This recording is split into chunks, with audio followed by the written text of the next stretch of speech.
Hello and welcome to Daddy Issues, the podcast where we talk about father and son relationships in popular culture. It's Christmas time. Ding dong merrily the dads. Bum, Hello bum. Dave, how are you? I'm pretty good, thank you very much, Dom. I'm excited. Are you excited for Christmas? Nah, Christmas? Pah.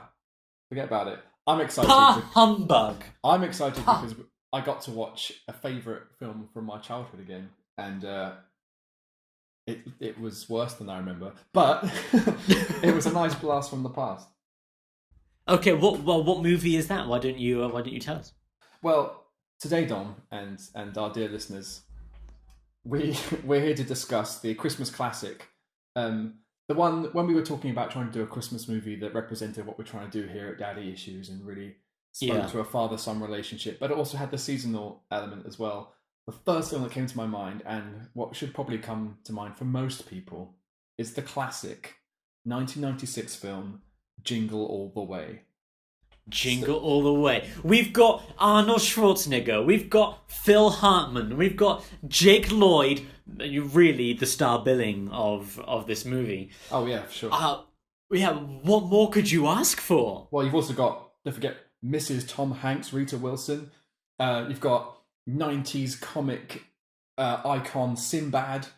You've got you've got Jim Belushi, who for a long time was thought of the lesser of the Belushis, but these days has really seen a renaissance. Oh yeah, absolutely. He's going for a bit of McConaughey right now. He is. Belushi, he was really great in the Twin Peaks revival series. Really good in that. I didn't know he was in that. Man, that series is fantastic. Even if you haven't watched the original is really long, but I could just tell you what happened and you can just watch the later season. Yeah, Jim Belushi, he's paired up with another actor who is one of those guys. You'll see him and you'll be like, oh, it's that guy. I can't remember his name because to me he's just that guy. But they play mobsters in Las Vegas. And yeah, they're really great. So Jim Belushi, to me, is the more prominent of the Belushis because he's alive. That's a generational thing as well, isn't it? Like if we had been young men in the 90s, then we would have been worshipping the other John Belushi from Saturday Night Live and what's the film with Toga, that one? Animal House. Animal House, yeah. Oh, and the Blues Brothers, of course. Blues Brothers and all that bullshit. Whereas to me, like Jim Belushi was the one I knew from the K9 movies, which are another classics from my childhood that I remember fondly. Man, you wait. I'm telling you, Dave, Doggy Issues is coming. Oh no. That is another podcast.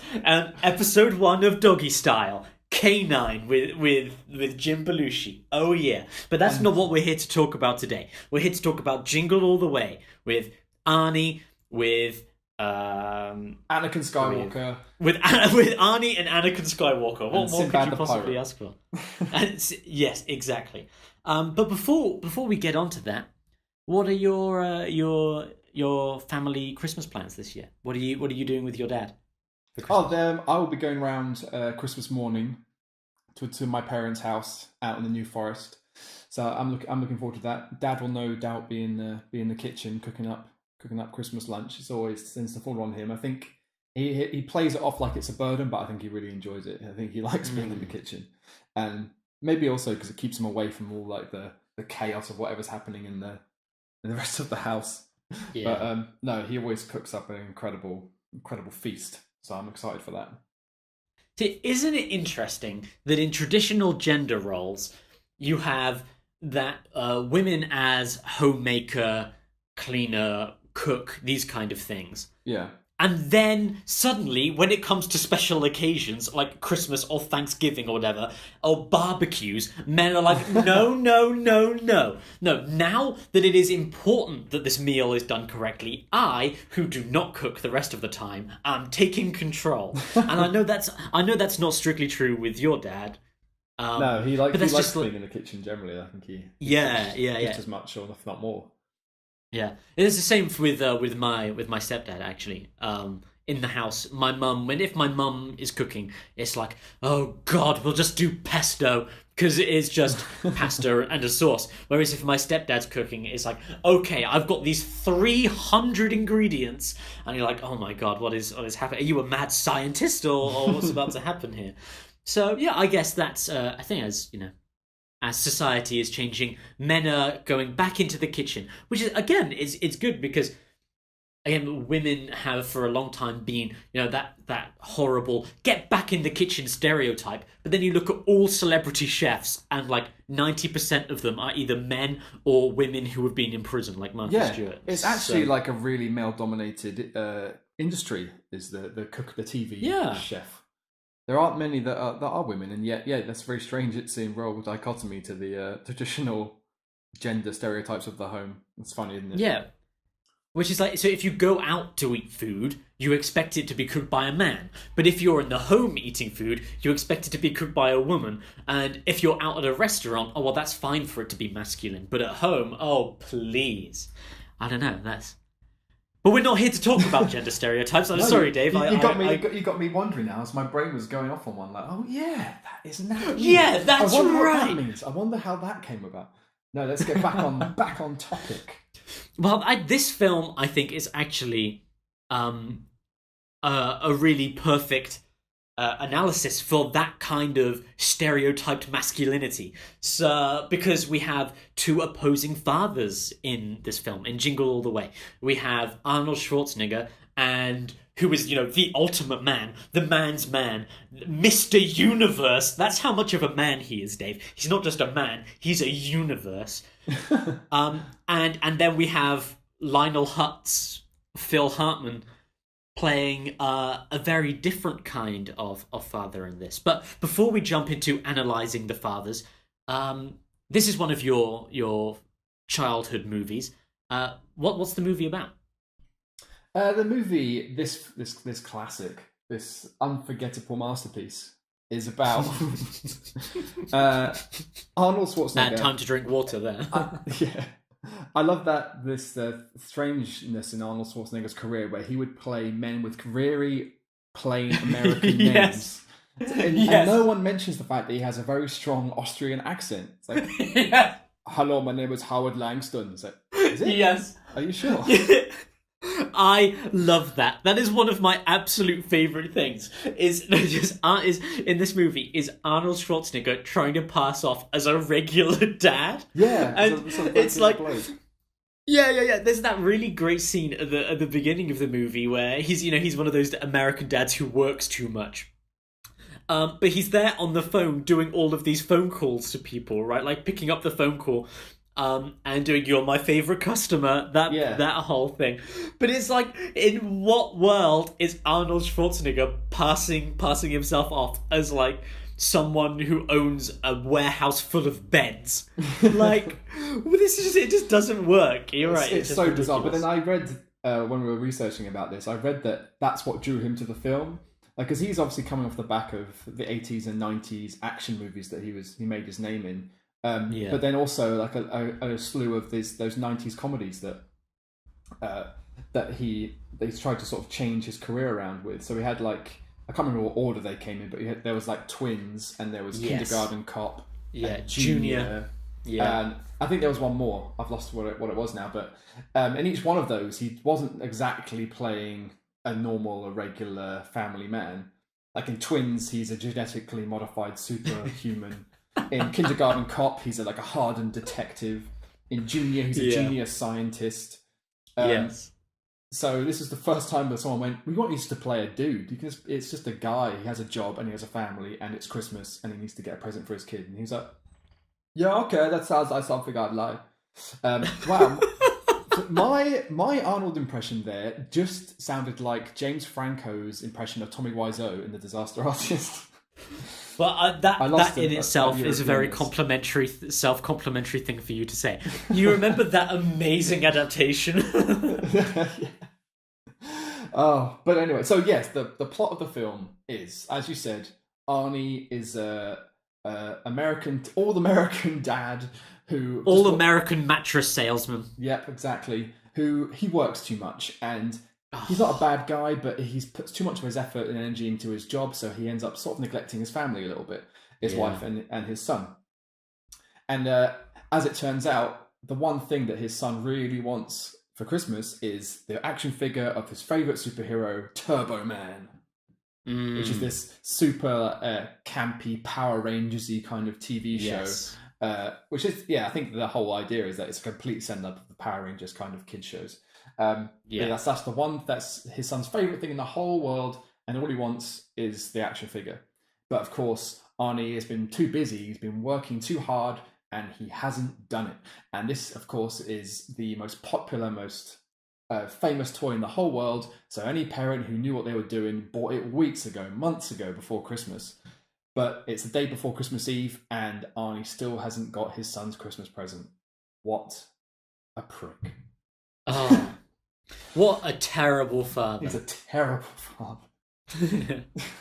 That's the real conceit of this film, is that the danger, what's at stake here, is that he might have to let his son down on Christmas.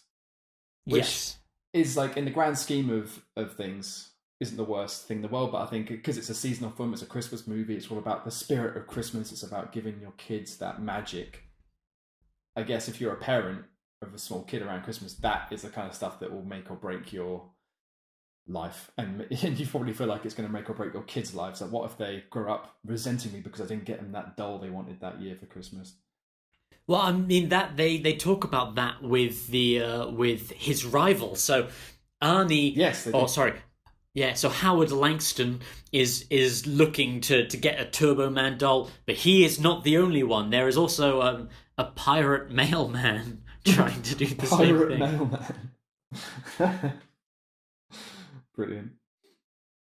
Thanks. Sinbad. Yeah, Sinbad. He's out there. The 90s comedian Sinbad is also trying to get one for his son. Yeah. And he tells a story about one of his, when he was young, what he really wanted for Christmas was a gun that can fire in seven different ways. It's a normal gun, it's a grenade launcher, it's an anti-air gun, blah blah blah blah blah. The Johnny 7 or something like that, right? Yeah, the one man army, the OMA.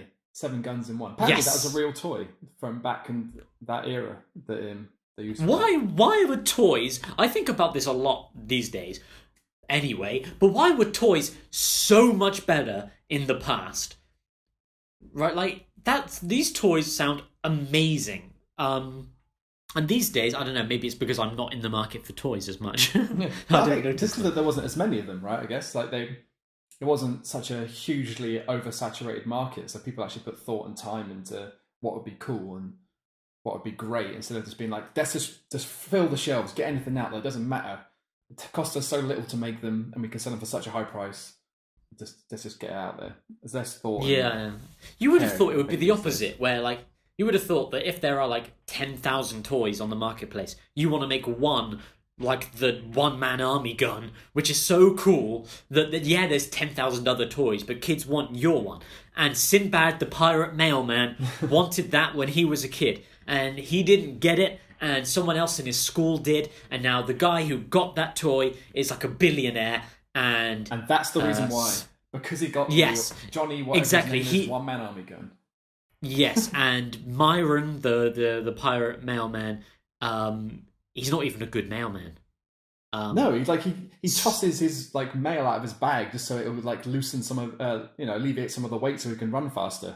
This is Christmas Eve. Those things have got to get places, man. Yeah, man. Well, we can get more into him later on. But those two are not the only fathers out there trying to do things for their son. There is the third father, Phil Hartman, who I love. If Phil Hartman was not in this movie, I'm going to be honest with you right now, I thought this movie was shit.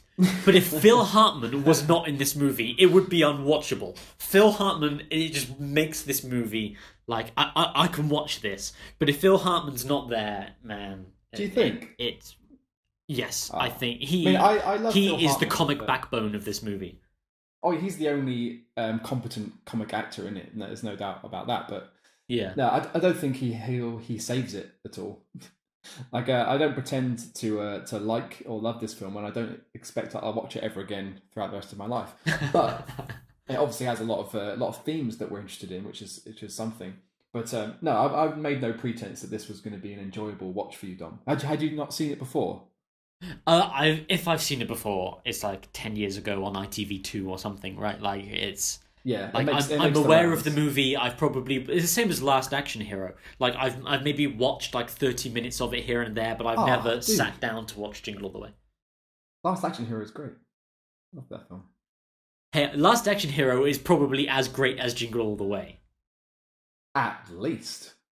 At least as good as Jingle All the Way. But no, you're right. Phil Hartman is kind of that was the real, what do they call it, stunt casting for this. They're like, yes, Arnold Schwarzenegger wants to be a family actor, so he's a big enough draw that if he tries it, people will go and watch it anyway.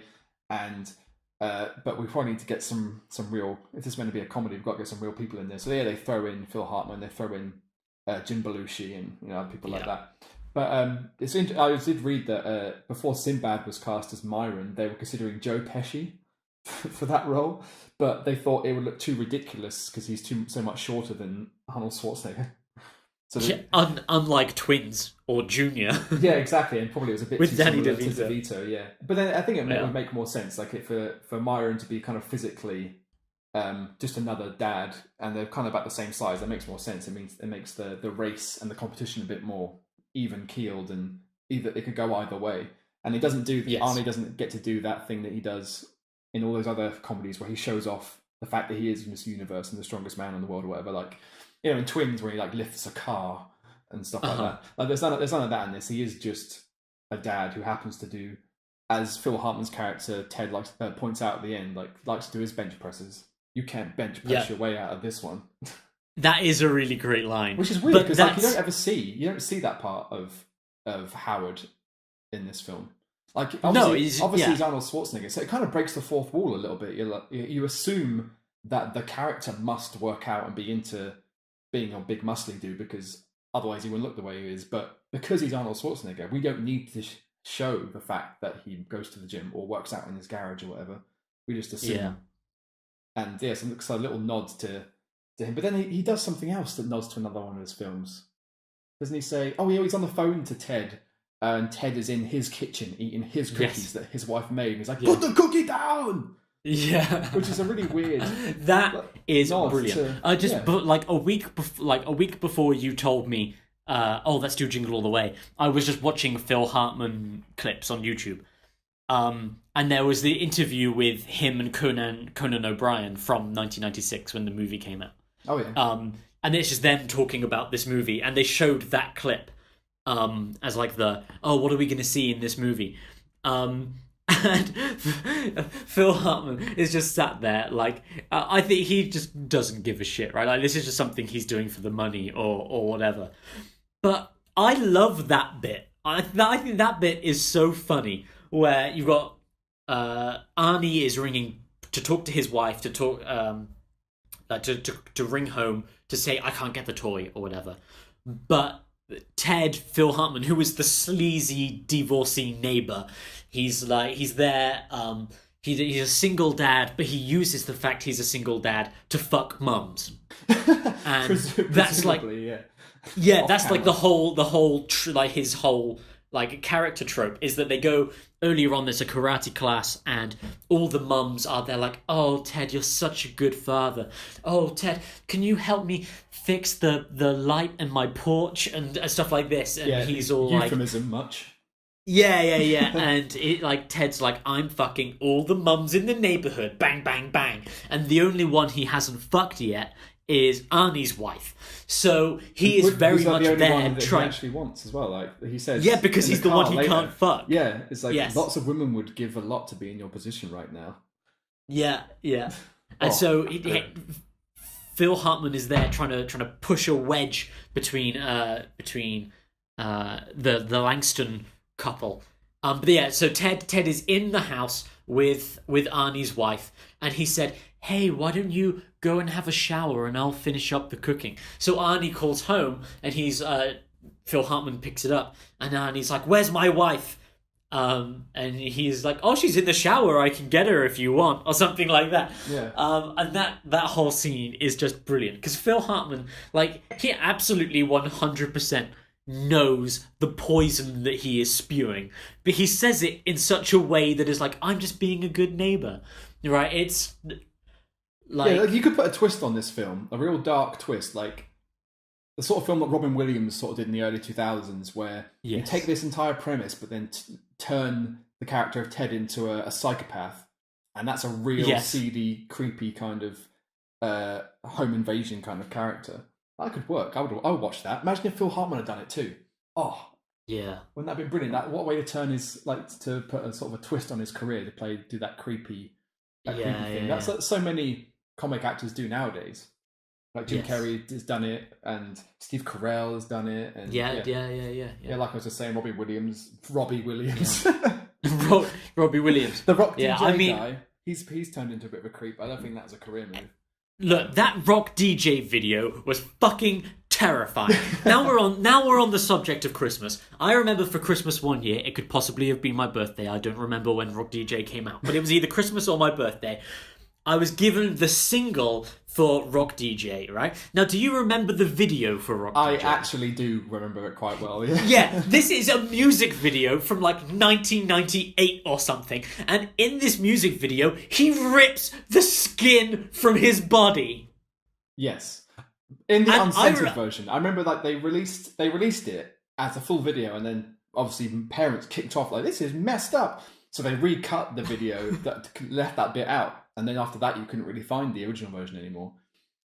Man, I haven't seen that for like 20 years. But the minute you said Rock DJ, I was like, PTSD flashbacks. I went straight to that bit at the end of the video. Because he gets naked as well for a lot of it. Yeah, well, the whole thing is like he's stripping and then he's naked and all of the girls like skating around him or riding bikes or some shit. Yeah. And then, he's like, oh, well, I've got nothing else to take off. I guess I'll just rip off my skin. Natural progression. It makes sense. It's perfectly logical. Jesus Christ. Let's get away from Robbie Williams. Anyway. I don't think I'm going to sleep tonight. So Howard, Arnie, he's still looking for the Turbo Man toy. He can't get it anywhere. Sinbad fucking brings up like the Unabomber, Oklahoma City bomber, letter bomb terrorism of the mid-90s for a comic twist. Hilarious. And then he goes back and he sees Ted, Phil Hartman, the sleazy one, trying to get it on with his wife, and he's like, "Oh, that Ted, I'm gonna steal his son's Turbo Man toy." Which tries, there's little beautiful flashback moments where they have dialogue from previous in the movie, repeating, sort of off camera, as if he's imagining, like a proper Ned Flanders, nothing at all. Nothing at all. Like echoing. Yeah. I bought my son a Turboman doll weeks ago. It's nestled safely under our tree. Under our tree. Brilliant storytelling trope. Love it. It is great. So he breaks into the house, tries to steal the Turbo Man toy from Ted, but then almost burns his house down. Right? It's a disaster. Yeah. Well, he has that moment where he's like, "What am I doing? I'm a piece of shit. Yes. I need to stop." And you feel like he's about to, for the first time in the movie, be truthfully honest, and he's almost like he's resigned himself to the fact that he's failed. Because that's what annoys me about this film, even though it's the whole thrust and the whole momentum of the movie, is he won't accept that he's fucked up, and he should just face up to it. Like he tries to manipulate and deceive everyone just to try and maintain his, I don't know, his reputation or his winningness, which is another real all-American thing, isn't it? Like an all-American dad who works hard, but he loves his kids and his family and his wife, and he provides for them, and like because what the Phil Hartman character is kind of supposed to be. But he's trying to fill too many boxes at once, and he's not willing to let the fact that he has just been a bad father and a bad husband for a while be known, to the point where he will break into a neighbour's house, even though he's a bit annoying. Like, they try and make it sympathetic. They try and make you, as the audience, go, "Yeah, but Ted is a bit annoying. Exactly. He's too perfect. Like, no one likes that character. No one likes the perfect man who everybody likes, and his kid loves him because he goes above and beyond to give his kid. Yeah, because he's a good dad. He's a good dad, and because Arnie is the protagonist, and you're meant to be on his side, even though he's the one who is fucking up his family. You're meant to be like, "Oh, fuck that guy. Ted's such a dick." Yeah. But yeah, you kind of feel like in that moment where he's stealing the toy, where he finally just accepts himself. But then, of course, more hilarious hijinks ensue, and nothing is as simple as it should be. In classic family comedy fashion. Yeah, so he again, his wife is pissed off because he almost burns down the neighbor's house. They go away. She's like, they're going to the Christmas parade, right? And With Howard, Ted. Arnie has promised that he would go to his son, and then he almost burns down the neighbor's house. And his wife is like, oh, Ted, will you take me to the parade? And Ted's like, yeah, sure. It's like, no, Ted, your house was just on fire. Yeah, like 10 seconds ago, your house... Yeah. And he's like, yeah, sure, let's go to the parade. No, Ted. You should be like, no, I just need to take care of my destroyed house. But instead they're like, no, anyway. So they go to the parade. And then they leave... Ted and Liz leave Howard in Ted's house. With a reindeer. The reindeer that Ted assumes is still in the backyard, I suppose, at this point, because, hilarious things. Howard has to sneak out the back door with the stolen toy because there are carolers outside Ted's house who will recognise him sneaking out of someone's house with a stolen toy. So it goes out the back door, and of course the reindeer, which Ted got for his son because he's so fucking perfect. And he's gonna that awful bit where he's saying, I think after Christmas I've been watching this herd of deer down by the lake. Yes. I'm gonna release the reindeer there and see if they take him in as one of their own. It's like, that's not how nature works. How does do that? Anyway, and of course the reindeer chases Howard through Ted's house like some rabid dog in the cartoon. But then after that all happens and Howard gets caught, his wife gets pissed off, goes off with the neighbour. The reindeer busts back out of the kitchen and charges Howard, and he uppercuts the guy. He knocks the reindeer out with a punch. And it was at that point... I don't remember that. He smacks the reindeer around the head with his giant ham fists. And at that point, I was like, all right, I'm out. Get a divorce, Liz. This guy is not worth it. He punched an animal. That is out of order. So right then, I'm scribbling notes on my notepad going, this guy is despicable. How are you supposed to be sympathetic for this protagonist? He's a bastard. And then it cuts to the next scene, which is, I guess, is framed as, don't worry, Howard's not a bad guy. Him and the reindeer are friends now. They're sort of sat in the back garden, and the reindeer's drinking out of a bucket. And you're like, oh, okay, I guess maybe they made up. How did they make up? How did they reconcile? Howard's feeding the reindeer beer. He's pouring beer into the bucket. He's drugged this animal after he's knocked it out physically with violence, and we're expected to be like, he's not that bad. He's giving him a treat. He could be killing the reindeer for all we know. Oh. Well, and even worse, he drinks a beer, then he realises he's going to drink downtown, so he's going to drive downtown after he's just drank a beer. He's like, I've just drank a beer. I know, I'm going to go downtown and save my marriage. It's like, Howard, you've had a couple of drinks. Firstly, you shouldn't be driving. His car got... Yeah, he can't drive because his car got... he left it when he ran out of gas and all of his hijinks around town trying to get a turbo. That's true, and all the wheels are taken off it. Okay, maybe he gets stripped outside of a diner, doesn't it? And so then he gets in a cab and he can't get to the whatchamajiggy, the parade, because all the roads are closed. So that he's like in a cab and he's going, can't you go any faster? And the cabbie's like, no, we're in standstill traffic. There's a parade. What do you think I can do? Well, that's fair enough then. But we have the bit where he opens another beer for himself, and then he decides, and then he pours the entire new beer to the reindeer. He's like, "Oh, looks like this one is just for you, reindeer." And then he pours it, and he's like, "What are you doing?" Anyway, he goes down to the parade. At the parade, he's mistaken for the actor who is supposed to portray Turbo Man on the float. He ends up he's following a Turbo Man toy. He ends up being pushed onto the float. And then, oh my god, he's been looking for the Turbo Man toy, but now he is literally dressed as Turbo Man. And his son sees him as Turbo Man. The Sinbad comes out as the villain.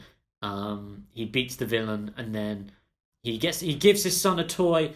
But then at the end, his son is like, I don't need the toy. I have the real Turbo Man right here. And so he gives the toy to Sinbad the pirate, mailman so that his son can have a Merry Christmas because they have a happy family at the end. I wanted to rush through that ending because it's kind of worth getting into a little bit more in the theme of the movie, which to me, the theme of this film is supposed to be satire and irony, but the entire movie does it completely ironically, unironically rather, where we're supposed to look at this film and say, oh, at the end, the moral of the story is his son didn't need the toy, his son just wanted his father to be there, right? Yeah.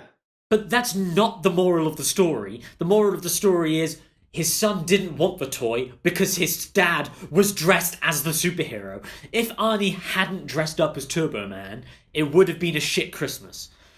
So while it's trying to do this a kind of almost like a satire on modern phenomena like Black Friday and that rush on toy stores and that super commercialization of Christmas where family values are replaced with buying your family as many things as possible. Yeah, hyper-commercialism, Yeah. That's supposed to be an ironic, dark twist on that, but it just doesn't happen. The movie is a satire with no satire in it, as far as I can tell. Did you feel that it was being satirical?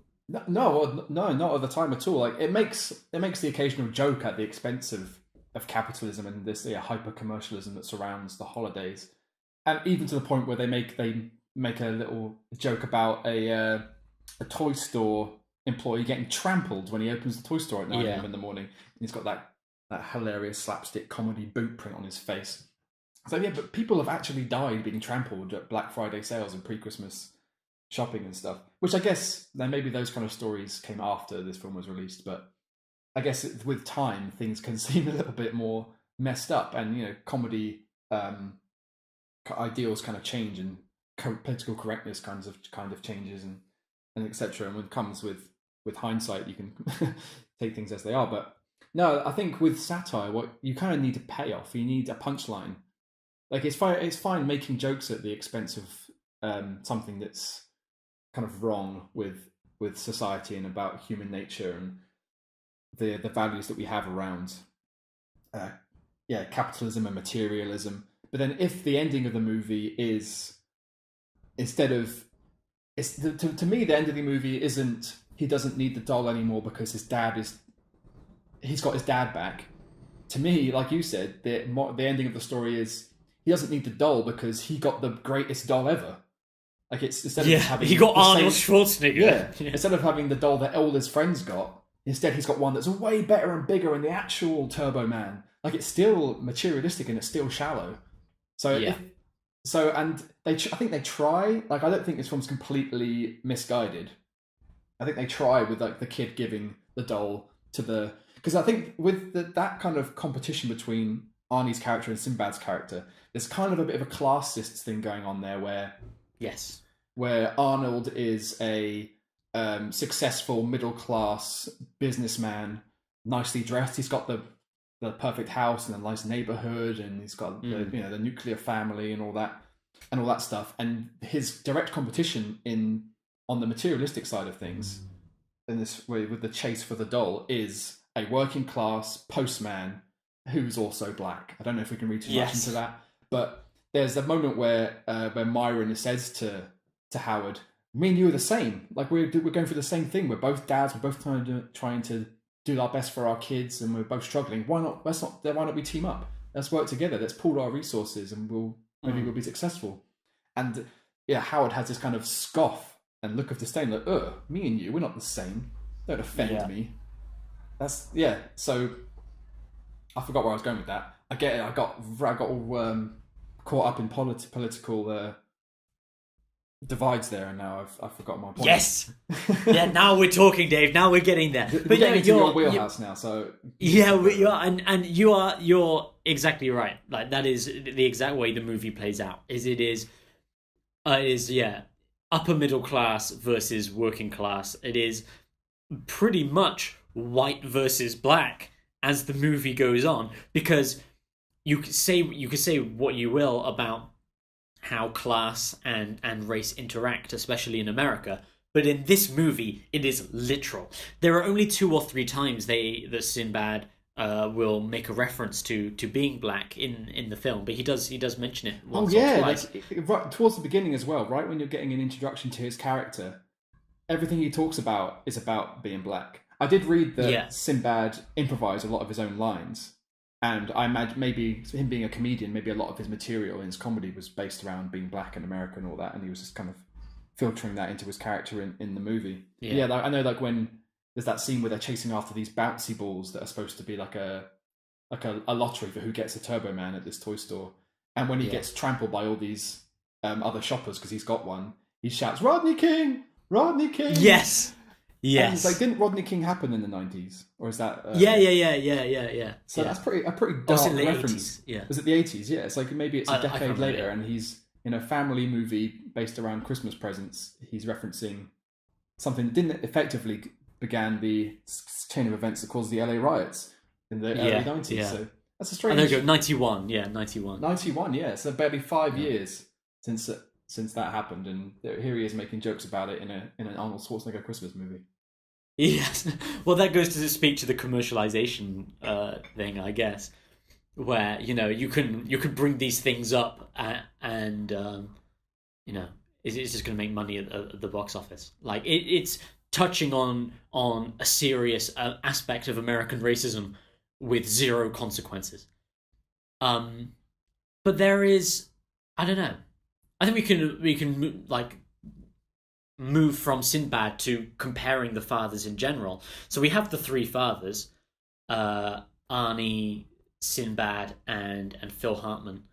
Who do you think is the best father in this movie? Because I know who I think it is, but I'm interested to see what you think. Oh, that's a good question. I think Sinbad is the best father. Do you? Why do you think Sinbad is the best father? Well, it was more of like a quick process of elimination. And the whole film is based on the fact that Arnie is not a great father. Maybe he has been. He tells that story about how he built Jamie a clubhouse and he absolutely loved it. And I was like, that's sweet. That's a good story. But from the timeline of the movie, we don't see him excel in fatherhood at all. Even at the ending, where it's all kind of like the coincidence and the serendipity that led to you resolving your family issues was unbelievable. Like, I guess that's why... Completely ridiculous. It's completely ridiculous. And I know it's a film, and movies are supposed to showcase the extraordinary. Like, if it was a normal story where, it was all believable and it all could happen, it wouldn't be a big blockbuster family movie that cost $60 million. It would be a little kitchen sink thing where people yell and argue and it feels really real and awkward. But... so Arnie doesn't ever prove that he's a good father. He's really willing to go to great lengths to get this doll. We see that throughout the movie, but only because he messed up in the first place. And like I sort of hinted at before, I think it's kind of almost selfish. Like he lied to his wife when his wife said, "Did you get the doll?" He's like, "Yeah, of course I did." Yes. So now he's got to protect himself because he knows that if his wife finds out that he lied, he's going to be in some shit. Yeah, and I think he's more scared of his wife than he is of his being a bad father to his son. So based on that evidence, I don't think it's Arnie. Yeah, he's not a good husband. He's not a good father. No, not at all. And even by the whole film's end, he hasn't really changed. He hasn't learned a lesson. He just got lucky. He got really, really lucky. He almost lost his whole family because of his attitudes towards them throughout their life. And at the end, he doesn't go, "I'm going to do less hours of work," or "I'm going to work from home," or like a little montage at the end with him going to Jamie's karate recital next year, or just building a new clubhouse or something that shows that he is trying to do better as a father. Well, isn't that perfectly summed up in the post-credits scene? Where at the end of the movie, they're together again, they're a happy family, and then in the post-credits scene, his wife, we have this comedy moment, they're decorating the Christmas tree, his wife says, "Oh, if you went through all that effort for Jamie, I can't wait to see what you've got for me. And then you get the dramatic zoom up, and Arnie goes, whoa. Yeah, he turns the camera Like with that. horror, like, oh no. Which I read, Yeah. apparently they put that in there to open the door for a sequel, which I can only imagine is a direct follow-on that comes out the following year, in which No, it's the next day, right? It's got to be. no, it's I mean, got to be like like the. Yeah, but it's released in cinemas the following year for the next year's Christmas movie. Yeah, where Christmas morning, Arnie has to run around trying to find his wife a present at the last minute. Oh, the hijinks that could ensue. Well, did you know that there is a sequel? Quickly, there there is a sequel to Jingle All the Way. In apparently in nothing but name, like it doesn't follow any of the same characters, and it was straight to DVD in what 2014. Wow. 2014, yeah. It's a WWE movie. Oh, yeah. Yes. Which is a cool link because when watching it this time around, you know the big fight between Arnie and all the Santas in that seedy warehouse? A huge giant Santa comes out, and I was like, that looks and sounds like the Big Show. And then in the credits, it was like Paul White. I was like, that's the name of the Big Show. That was the Big Show. Amazing. That is awesome. Yeah, that's I was really cool. a big fan of late 90s, early 2000s WWF/E. So yeah, to see the Big Show there was good fun. And yeah, they were quite good at getting their fingers into the movie's production. If they were going to allow one of their superstars to be in a movie, they were like, oh, let's just make sure we get a little bit of that. Until they eventually formed their own movie studio so that John Cena and people could be in crappy straight-to-DVD movies. Yeah. But anyway, going back to what we were talking about, who's the best dad? Yes. It's not Arnie for all those reasons. Yes. And I also don't think it's Ted. I don't think it's Phil Hartman. Because obviously we don't know the circumstances around his divorce, but he is a divorcee. So I don't want to read too much into the fact that he's no longer with his wife. Who knows who's at fault there? But as you kind of said before, it seems like whether he meant to do it initially, but he's kind of become this like catnip for single mums. And they all want him to come around and do handyman shit around their houses, and they bake him cookies. And yeah, I suppose as an adult watching it, you're thinking he can get as much MILF tail as he wants. So... Yeah, that was the exact phrasing I used while I was watching this movie. Actually, that Phil Hartman, he can get as much MILF tail as he wants. Yeah. So, but then, if you look at all the ways all the things he does as a father to his son, it just because he has that kind of CD thing, and maybe it's just because we're watching him try to prey on our protagonist's wife. So he's designed in a way that makes us dislike him. Like we're supposed to like the protagonist, and anyone who's antagonistic to him is someone we're not supposed to like. So as a somewhat half sophisticated movie watcher, you kind of go, well, obviously he's not meant to be likable properly. Like in the first, he builds him up to be as like he's a nice guy, but you're like, he's going to turn out to be a creep. Of course he is. He can't be nice the whole way through. So all the things that he goes out of his way to do for his son, like getting him a reindeer and buying him the Turbo Man weeks in advance and whatever else he does, and all the way he's like the perfect, what do they call it? Like domestic daddy to all the neighbours. It all seems to come from a place of manipulation or just ego. So I didn't watch that thinking, oh, isn't he like he must be the best dad ever? Even if his kid thinks he's the best dad ever, I just don't buy the authenticity of it. It just seems real seedy and impure, I suppose. See, that's where I'm going to disagree with you. I think that Ted is the best father in this movie. And the reason that we are led to think that he is not is because we're seeing the movie from Arnie's perspective. Yes. And so, exactly. But if one of the reasons we always think that Ted is such a seedy guy is because it cuts to Arnie's face making a reaction to what Ted says. So like with the reindeer one is a good example, right? It was such a ridiculous thing to say. But where he's like, oh, I'm going to take the reindeer down to all the other deer. I've been watching these other deer. But you watch Arnie's face and he's like, oh, for God's sake, this guy. Yeah. Right? Which prick. Leads us as the audience... Yeah, exactly. Oh, what a prick. Like, as the audience, we follow Arnie's reaction because although he's not a good protagonist, he is the protagonist of the movie, right? Yeah. But if we assume that Ted is being honest when he says these things, rather than playing up for show. Because we're led to believe that everything he's saying is just a manipulation and a lie to get that MILF tale, as you were saying, or to show what a great dad he is. But if we make the assumption that he is genuine in that, he's actually a good guy, and like he's actually a good father who did get the toy 2 months in advance. And the only reason that we think he's a bad father is because we're supposed to sympathize with Arnie, who is the bad father. And so you look at the bad father looking at a good father, and it's like the Homer Simpson Ned Flanders thing, right? Ned Flanders is actually a good guy, and Homer is a horrible guy. But we are led to think that Ned Flanders is such a pain in the ass because we love The Simpsons. And because we love the Simpson family, Ned Flanders is like, oh God, I hate that kind of person. But Ned Flanders is actually a good guy, whereas Homer Simpson is a terrible father. He strangles his son regularly. They're real extremes. Yeah. Whereas, like, I think Phil Hartman in this as Ted is, like, actually a good dad who we are led to believe is a bad father because we're seeing it from the perspective of the bad father. And what you were saying about, his manipulations and stuff, I agree. That's definitely what the movie is pointing towards. But that, again, goes back to episode 1 of Daddy Issues, where we spoke about the difference between Mufasa and Scar in The Lion King.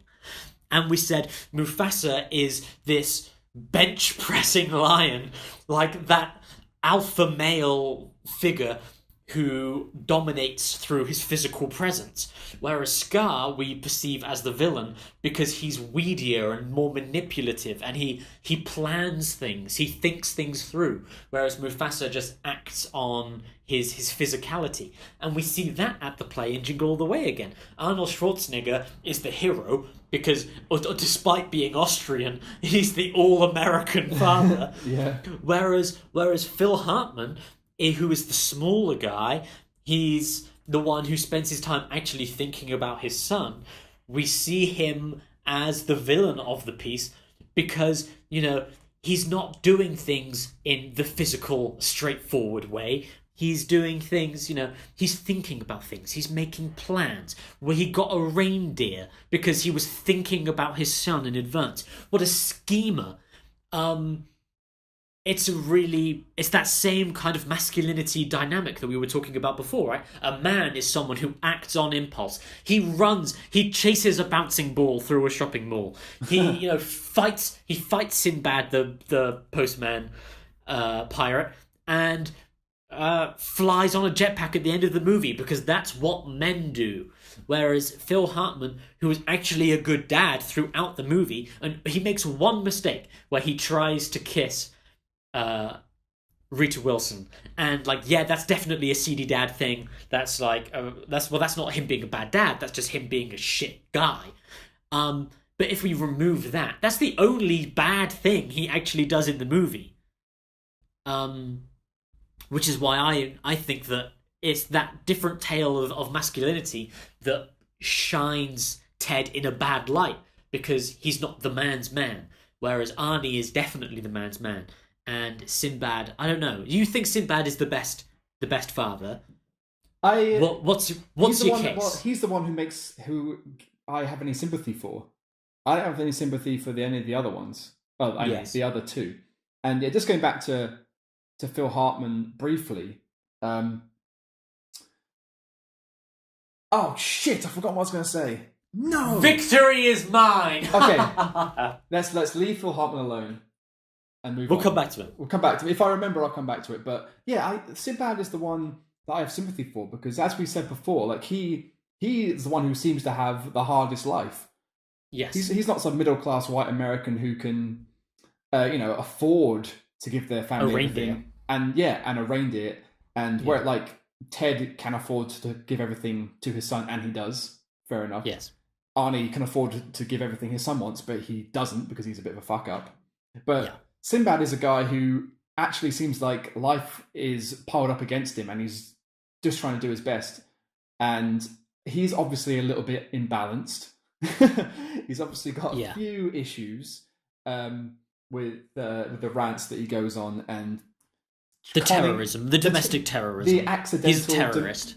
The accidental domestic terrorism, and even I guess suppose false terrorism is still quite a serious, serious thing. So it's obviously not a completely centered person, but he talks about obviously first of all he's a postman. He's working class, and he's in his uniform, so which means that he is working Christmas Eve, probably a long shift. He's got his little van and everything, but he's supposed to be working. I suppose he loses a bit of sympathy by not doing his job. Yes. But and he talks about how I can't remember because he talks so quickly, and there are moments in this film where I'm like that was garbled. I didn't understand what he just said there, which I think was kind of his shtick as a comedian. Yes. He would just go really quickly, and it was funny the way he delivered it. And occasionally you catch what he says, but it says something about how he's not even with the mother of the child that he pays alimony to, and he's getting the present for. And he says something about even though she slept with everyone else in the post office except me, so he may not even be providing for his own son. He's doing what Arnie's trying to do, but with much less resources, and he's probably had much less time to do it. He's probably works much more strained time than Arnie does. He seems to be quite a manager position, doesn't he? Arnie's character, whatever he is, I forget what he's doing at the beginning. Is it mattresses? Yeah, he's a mattress salesman. He owns the warehouse or something. Or something. He's some kind of manager because he's got his own office. He's got an assistant, and he's dealing with problems that involve placating customers and lying to them, because like all good men do. So yeah, I guess the idea of the film is none of them are perfect. There's not an easy person to get all your chips behind, but Sinbad is the one I thought that I was the most sympathetic for, and maybe that's just it's strange. It's difficult now, probably just in the times we live in, economically, politically, and all those buzzwords that tend to turn people off. So I apologize if you've heard those words and you're like, oh shit, okay, I'm switching off now. But trying to be sympathetic for a well-to-do middle-class white American is hard now. It's just like, like we said right at the beginning, I think that this is a Christmas movie. So what's at stake is the spirit of Christmas, and it's not necessarily, you're not watching this going, I hope that the All-American Family Unit is repaired at the end of this. You're watching it going, the protagonist wants to get the doll for his kids, so I guess we hope that's what happens. So really, it's hard to watch that now maybe as an adult, and because of the current climate, and care.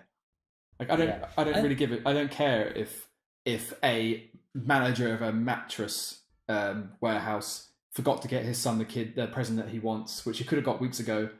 And again, you look at it now and think, if this was happening now, eBay, I don't know, Amazon Prime, you could probably get one. But it's kind of really out of time in that respect. But no, it's hard to have any sympathy for our protagonist in this story, and at least there's one character in the film which has some real life grounding in some sort of struggle. Yeah, I think you're right. Yeah, it's that again. It's that problem of the film saying it's a satire, but not actually being satirical. No, exactly. Right? Like a movie like Home Alone, you can have. Which is another. This one is produced. Jingle All the Way is produced by Chris Columbus. I think Home Alone is directed by Chris Columbus, right? So there's that similar kind of. I don't know. Chris Columbus loves Christmas movies, I guess. Christmas Columbus. Yeah. Where it's the same kind of house, right? Like the house in Home Alone is huge. That's why so much of the movie can happen there. Like the family in Home Alone are well off, are well to do, and that's why they're being robbed, because the family is so rich. Exactly. Yeah, so it makes some sense logically that they'd be that rich, but it also makes things more convenient for storytelling. Yeah, but we can sympathise with Macaulay Culkin in Home Alone because he's a child, right? If it was the dad, and the dad was home alone and he got robbed, we'd be like, well, you kind of asked for it, really. But it's because it's Macaulay Culkin. We're like, oh, look, he's a cute little boy and he's singing in the bathroom or whatever. Like, that makes sense for that film. But if you twist that and you make the movie about Arnie, well, Firstly, it's Arnie, so he's not the underdog in any scenario unless No. it's against Predator. And even against Predator, Sinbad ain't Predator. That's all I'm saying.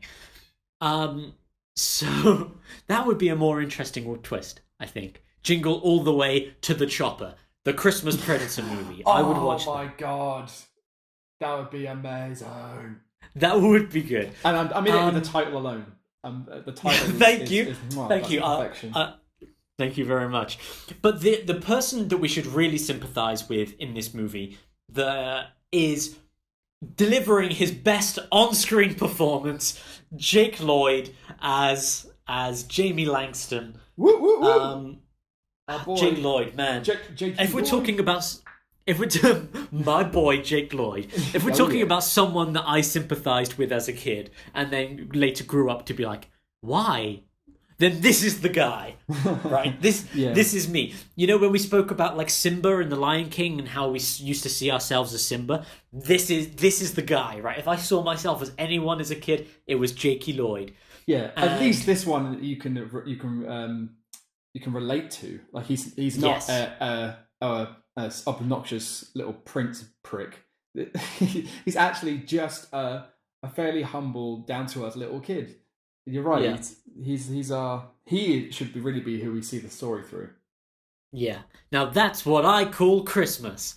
That's instead of his pod racing, isn't that what he says? That's what I call pod racing. That was good. Like that was good. That's more obscure. I didn't get it first time, but no. Well, if it was so obscure. if it's so obscure that you didn't get it, then it wasn't good. But I'm gonna claim it anyway. Jake Lloyd is actually pretty good in this movie because unlike, say, The Phantom Menace, which is his only other notable credit, where he plays Anakin Skywalker, obviously.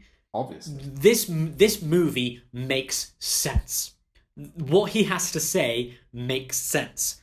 Right? All he has to do is sit there and go, but Dad, I want a toy, right? He knows how to do that because he's a kid and he wants toys. And he's good at that. He's a fine child actor in this movie for what this movie is.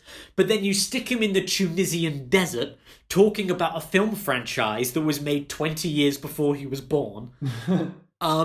He has no context for anything that is happening in Star Wars, right? That's why he can't do it. I think his performances are probably on par in Phantom Menace and in this. But in this one, it works because it's a simple child role, right? It's, I'm a little boy and I just want this toy and I want my dad to love me, basically.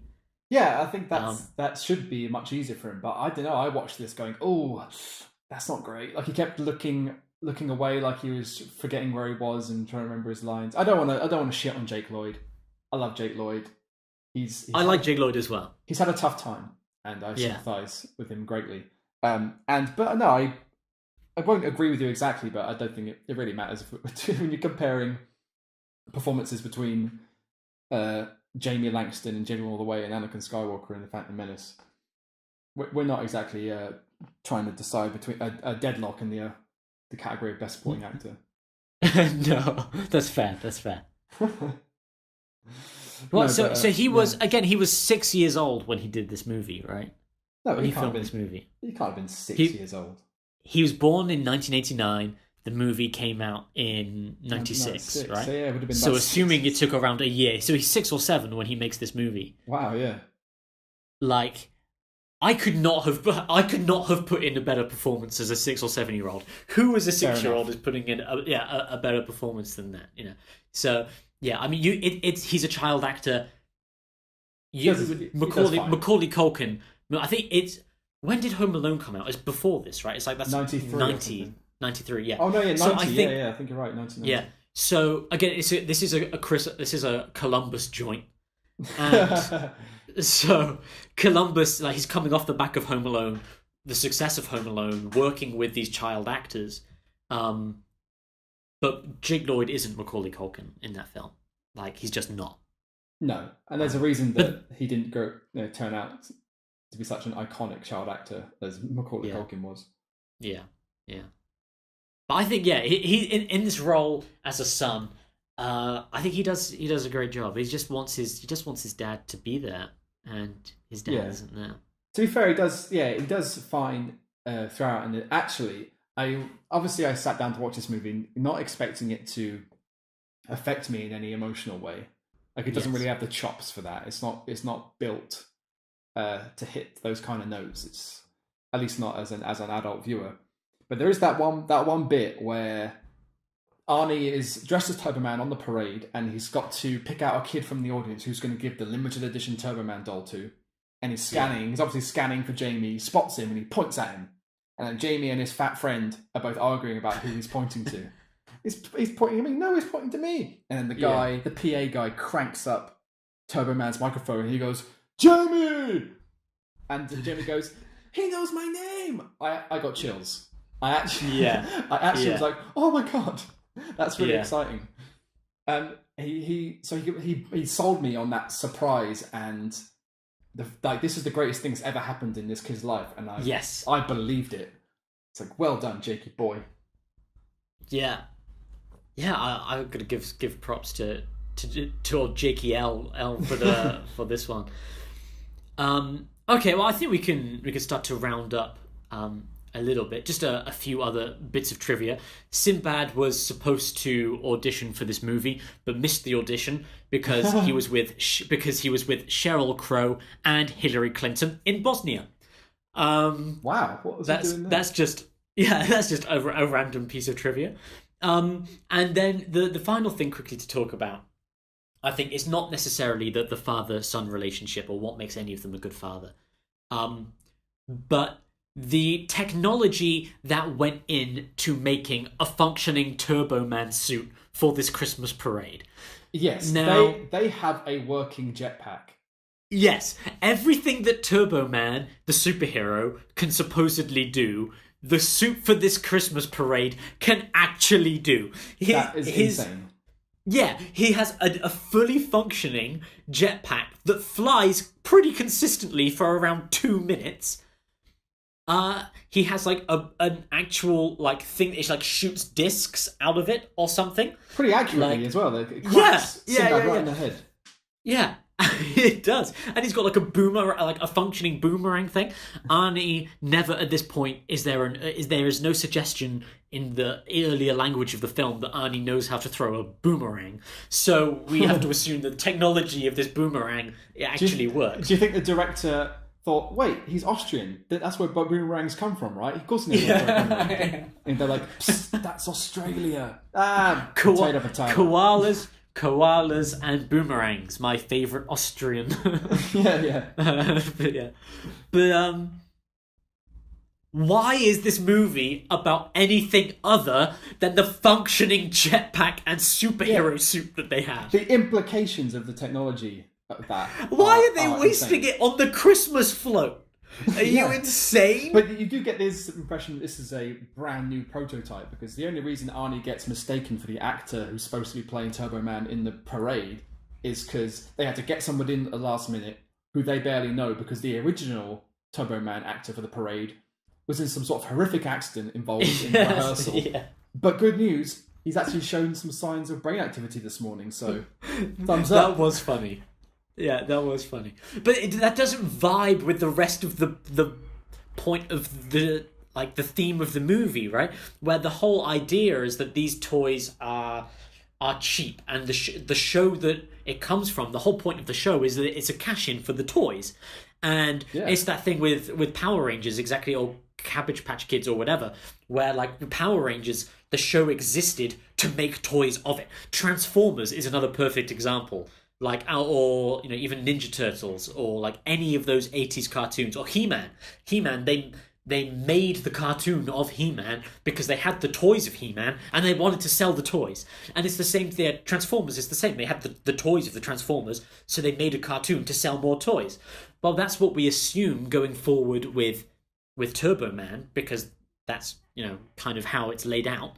But then they've actually spent money on a functioning superhero, and they're not using it. They don't plan to use it at any point, other than just float around a bit or something. I was like, Jesus Christ, that blew me away a little bit. It's pretty incredible. But then, like I say, this could have been the alpha test. it's the first time they've used it in public. And I tell you what, this is a nationwide phenomenon. This TV show and set of toys, and we really want to try and have these public appearances to help sell the merchandise and get people watching the show. Someone goes, I think I can design a jetpack, and they go, that sounds dangerous. They go, it is. And they go, well, when you're ready, we'll trial it in like some small town, not any major cities. Like, it's set in Minnesota, this, isn't it? I don't really know how that Minnesota compares in terms of the major cities of America. But they don't do it in like the New York City Macy's Day Parade, or they don't do it in California. They do it in Minnesota, Pennsylvania, which maybe is a bit of a smaller pool. And of course, this is pre video phones. Video phones? Man, that sounds old. Smartphones with film cameras. Film cameras. Oh, I'm just digging a bigger hole for myself here. So it's not like if it went wrong, somebody would have recorded it on their smartphone and then it goes viral the next day. So it's probably quite insular, and maybe they could have used it to sell it to the military the next day. Who knows? Yeah.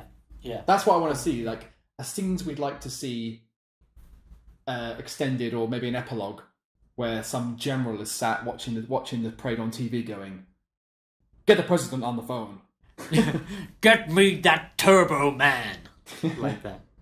Yeah, that's what the sequel should have been about. I think you're right. Yeah, and it's about the technology being implemented in war, and it's called Jingle All the War. Oh, very nice. There we go. Very nice. TM, trademark, all rights reserved. I'm writing the first draft as we speak.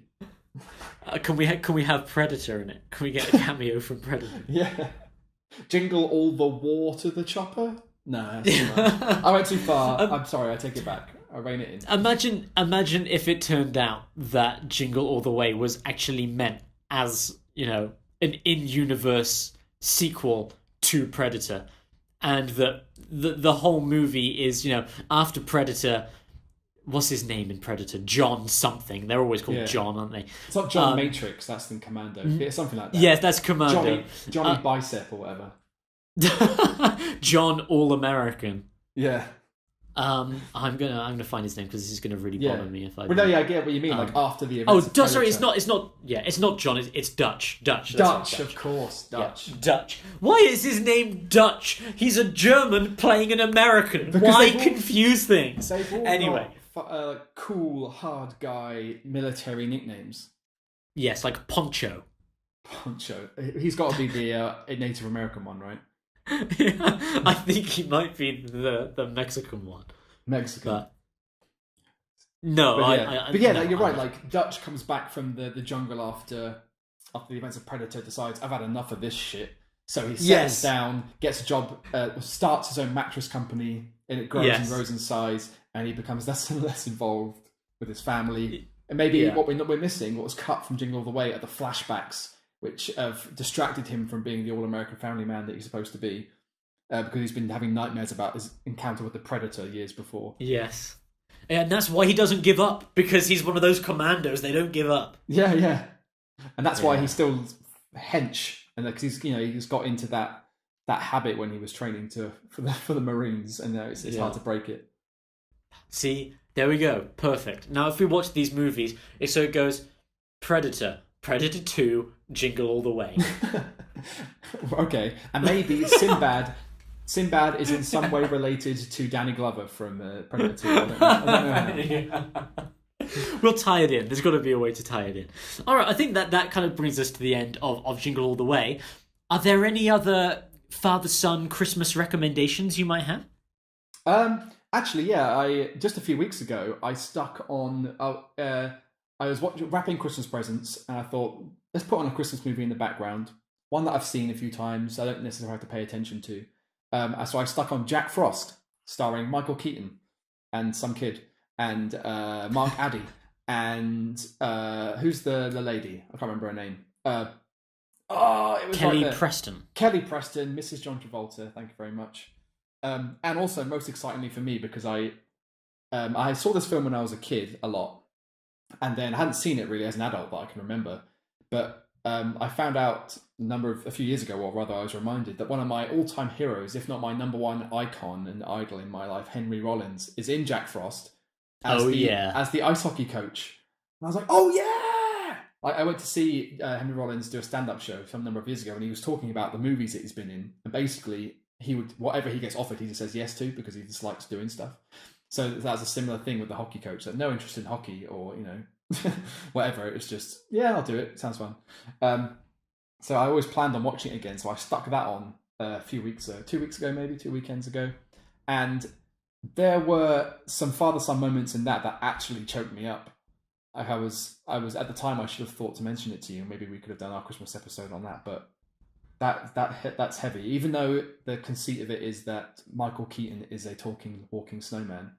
Yes. Who's like wise, cracking, and awesome at snowball fights. And he reconnects with his son, who he didn't give enough attention to when he was alive because he was a touring musician and he was chasing his dreams. And he dies in a freak car accident. And he never gets to reconcile with his son. And his son resents him after his death. But then he gets to come back as a snowman. And they have a magical time together where they reconnect and mend their family. And watch it. That's good. That's a good recommendation, I think. I'm going to go with episode 1 of The Simpsons. Simpsons roasting on an open fire. Wow. Which is the first ever episode of The Simpsons. It's the Christmas one, where they've lost all the presents. All Christmas seems to be going downhill. Homer doesn't get his Christmas bonus. All of these kinds of things. And then at the end, they bring home Santa's little helper, the dog, the greyhound. And really, it's the beginning of the series, the best television series of all time, at least for like the first 8 seasons of it. There's nothing in television that has ever done, I think, what those first 7 or 8 seasons of the Simpsons have done. Yeah, no, I think you're right there. Yeah, and that first episode is very much a kind of Bart, Homer, father-son adventure that ends up with them bringing home the dog, which is really great. So I think that's my Christmas recommendation. Although because at the moment I don't know if I've mentioned this, Dave, but I'm in China. No. I know. I don't know why I say it like I'm bragging. I hate it here. Please get me out. Right, but the worst thing. SEAL Team 6 after this. Yeah. What? What? They're gonna kill me and dump me in the ocean like Bin Laden? What? Imagine how all the stuff they've done you haven't heard about. Rescuing blonde boys from China is probably walk in the park for them. But one of the things that I've been doing, because I live in the south of China, it's really hot here. Today was still like 27 degrees. What? Yeah, I know. But it's completely impossible to feel Christmassy in this environment, especially because Christmas has been banned by the Chinese government. Like in places like Starbucks or Pizza Hut, even some of the shopping malls, they have Christmas-related stuff. But the school I work at, for example, is I have to organise this Christmas party because I'm the only person from a country that celebrates Christmas. So I organise this Christmas party, and then they say, "Oh, but you can't mention Christmas." Oh. I was like, okay, so it's a Christmas party. I can't mention Christmas. I'm not allowed to use any images of Christmas. I'm not allowed to look like Santa, mention Santa, anything like this. Nothing about Christmas is allowed to be used, but it is a Christmas party that does not mention Christmas. So I found it very difficult this year and last year, where the same thing happened, to get into the Christmas spirit. And last year, I don't know if you're going to watch the new Grinch movie with Benedict Cumberbatch as the Grinch. Apparently, it's pretty good.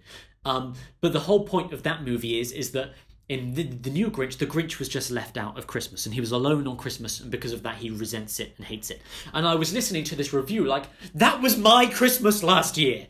My Christmas last year was I was alone on Christmas, there was nothing Christmassy going on, and then I got 1,000 messages from people in the UK, and from like the US, and from all around the Western world, sending me pictures of their turkey, and their Merry Christmases, and their family, and me sat there like, I'm so lonely, I hate Christmas.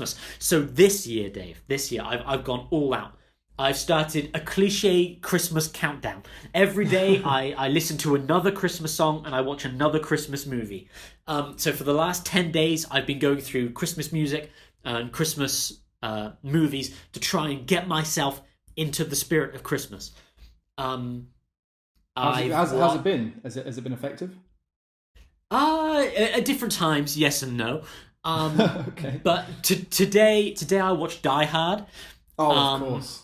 Yeah, because I watched Die Hard and I realised I prefer Lethal Weapon. But Lethal Weapon I can't find on Pirate Bay for some reason, so I'll have to survive with Die Hard. And I've watched 2 different versions of A Christmas Carol. I watched one? Scrooged with Bill Murray. But, yeah, and of course the Muppet Christmas Carol. Oh, of course. Because I was going to say. Yeah. It's got to be. Oh yeah.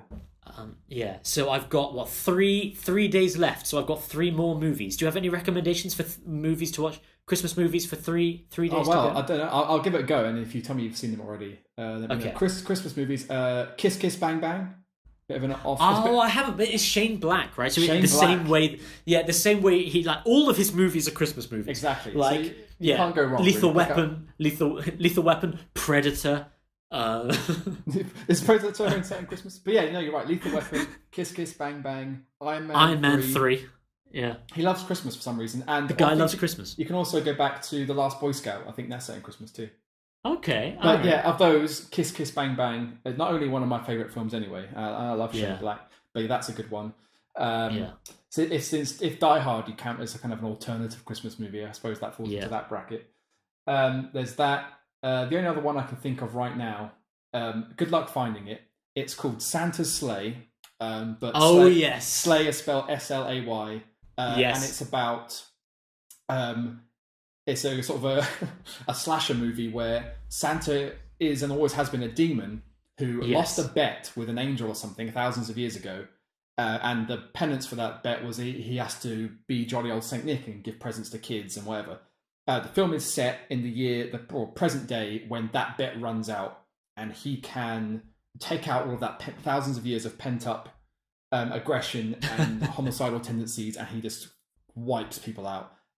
Which is fun in itself. It's got some real bad but funny gimmicks in it and little moments in it. But the best thing about it is that Santa is played by the former WWE wrestler Bill Goldberg, who is brilliant. It's so good. He was one of my favorite wrestlers at the time, and yeah, it's just a huge Santa murdering people in very Christmassy ways, like stabbing them with candy canes. And there's a huge fight scene in a strip club where strippers are running around. I think he kills some of them.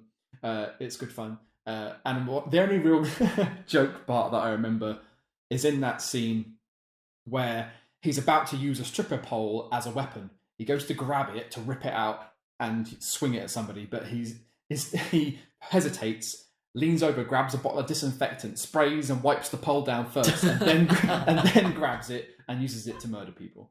So if you could find that one, great. Please watch it and let me know what you think, because I'd love to get a recap from you if possible. Yeah, I'm always looking to get a few more to try and get more into the spirit. I know I'm definitely going to watch Trading Places. That's one of my all-time favorite movies. Yeah. Love Trading Places. There's just another thing with my stepdad, going back to the father-son things. For years, my stepdad, he has always said, looking good, Billy Ray. Feeling good, Lewis, which he's always said it for years. And for years, I was like, what is that? What is he talking about? And then I watched Trading Places on the advice of my economics teacher. And at the end of Trading Places, they escape from Christmassy New York or wherever they are. And then they're on like a Hawaiian island together. They've made all of their money. It's Dan Aykroyd and Eddie Murphy. They're lying there. One of them's on a yacht. One of them's on the beach. They're enjoying paradise. And they raise a glass to each other. Looking good, Billy Ray. Feeling good, Lois. And I was like, oh my God! It was like one of those father-son moments where I suddenly got this inspiration that I've always heard everywhere from my entire life. And it just turned out to be from one of my favourite movies, so that was really great. Magical. That's cool. So I've got Trading Places. It's a Wonderful Life. Because everyone always says that it's the best Christmas movie. The BBC just said that it's everyone's favourite Christmas movie. Really? I don't think anybody watches it. I think people just say that. And they just have it on at Christmas, because it's like 3 hours long. And especially if you're watching it on TV and it's on ITV or ITV2, there's going to be advert breaks. We had to watch that at uni at Christmas. Do you remember? And I was not wholly impressed. I mean, I suppose Holy. Oh, wow. That's just high five on that one. Oh, thank you. International high five. That was brilliant. Well done. I wish I'd done it. Damn you. Yeah, so I didn't think much of it, but I suppose it's like 70 years old now, so yes, it may have aged somewhat. Yeah. Then lastly, I've got Black Christmas. This is my Christmas Day movie. I've got some romantic plans on Christmas Day that I'm very much looking forward to.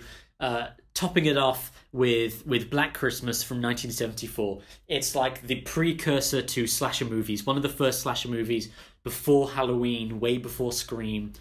It's a Christmas Day sorority house. Murderer gets in at Christmas. Mwah.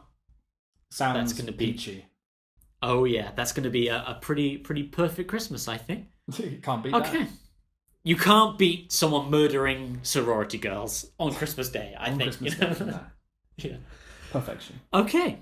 All right, well, we didn't do Finding Nemo today because we wanted to do a Christmassy thing. I don't want to do Finding Nemo next, actually, Dave. I've decided. We can do Finding Nemo whenever. Sure, okay. Yeah. What do you want to do? Let's do something else. Oh, I don't know. So I feel like we're due a darker turn. I think we've been quite jovial so far with our choices. I think we need to go serious. We need to get into the darkness of life and human relationships. Oh, and what it means to be a father or maybe a daddy, depending upon your relationship. Next one. Oh, I know what I'm implying because next time we're going to talk about the movie adaptation of Lolita from 1997. Maybe we can get it. Maybe we can get into the books a little bit as well. I'm a big fan of the book of Lolita. I really like the original film from the early 1960s. I haven't watched the more recent one, but you are a fan of the more recent one, so I will make that some watching over the next week, I think. Okay, yeah, we get to gush over Jeremy Irons a bit more, like we did in episode 1. Yeah, is Jeremy Irons the icon of this podcast? I think he might be. He's our favourite currently, yeah. We're going to have to come back to Alfred. We've done Thomas Wayne. We're going to have to come back to Alfred for one of them, just so we could talk about Jeremy Irons, I think. Sounds great. Great. Okay, well, thank you for listening to Daddy Issues. Give us a comment. Give us a subscribe. Oh, Dave, where can people find you if they want to talk to you for all 5 of our listeners? Do they really want to do that? Well, if you feel so inclined, I'm on Twitter at @LDaveMachine. That's ELDAVE machine. I'm also on the Instagram at CracketyBrian. But I wouldn't get your hopes up. I don't post an awful lot, but you could scroll back and find occasional zingers or nice selfies. The 2 or so I've taken in my entire life. Yeah, why not, folks? Go check me out.